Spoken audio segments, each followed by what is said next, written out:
Hello, and welcome to this lecture on Granville, Stanley Hall, and musical play. Throughout this lecture, you will learn about who G. Stanley Hall was, his contributions and relevance to musical play, and about musical play itself. Let's begin with a history. Granville Stanley Hall was born in Ashfield, Massachusetts in 1844. He first began teaching school at age 16, the mere beginning of his advanced studies. His main studies were theology and philosophy, earning his master's degree at Williams College. Only a few years after accepting a teaching position in Antioch College in Yellow Springs, Ohio, he stumbled upon readings shifting his interest to psychology, a new field at the time. In 1876, he attended Harvard University, graduating 2 years later with the first American PhD in psychology ever. His studies carried him to Leipzig, Germany, and eventually back to the United States, where he lectured at his previous schools and later at Johns Hopkins University in Maryland. In 1888, he was named first president of Clark University, remaining president and professor of psychology for 32 years before retiring. He went on to author many notable works from 1881 through the end of his lifetime in 1924.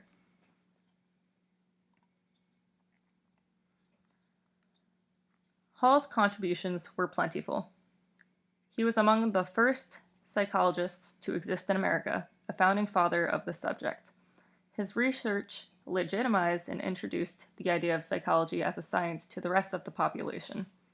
His work earned him the name Father of Adolescence due to his extensive research in child development. His research emphasized the significance of play in child development. Hall believed it to make children and adolescents moral and strong, aiding development physically, mentally, and socially. Hall shared his research lecturing across the country in the 1880s. He was able to reach more people when he began writing as part of his career, producing over 400 books and articles in his lifetime, publishing his first work in 1881. Some of his most notable works are The Contents of Children's Minds, The American Journal of Psychology, and his 2-volume study, Adolescence, its psychology and its relation to physiology, anthropology, sociology, sex, crime, religion, and education. Aside from publishing his works, he helped further the study of psychology, founding the American Psychological Association, or APA, in 1892. His research in child psychology, particularly in play, has been a catalyst for the development of modern research in musical play, and has provided us with valuable insight, still highly regarded and relevant. So what is musical play?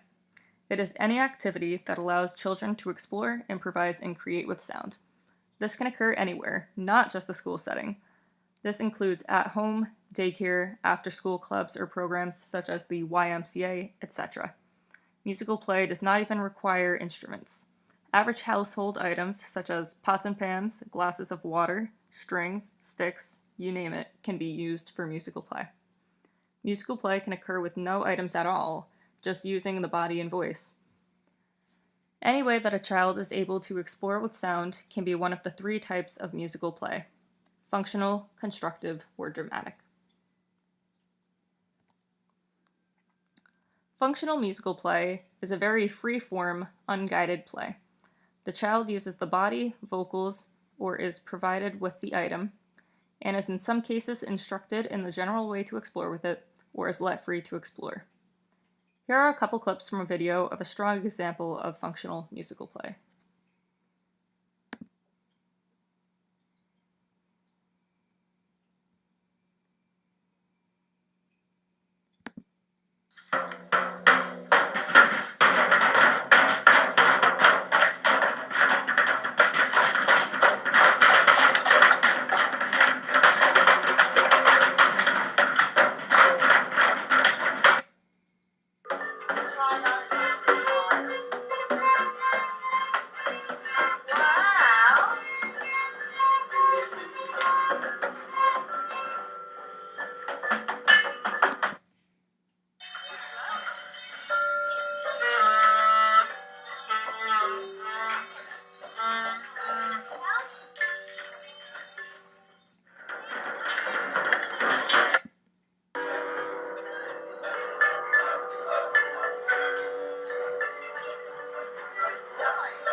You can see how the children are freely exploring with no adult instructing them in a particular way to use any of the instruments. Moving on, constructive play is when there is some facilitation. Whoever the facilitator is, a parent, teacher, or other, they are directing the learning toward one or multiple music concepts. Some areas that may be brought to the children's attention are the music concepts like rhythm, melody, tempo, dynamics, or timbre. This picture is an example of constructive play where students are exploring with ways to arrange notes on the staff. Dramatic musical play adds a pretend or acting element to the activity. It strays into the realm of playing make-believe, really using the child's imagination. It could be prompted by an instructor or come up with by a participating child. In this example,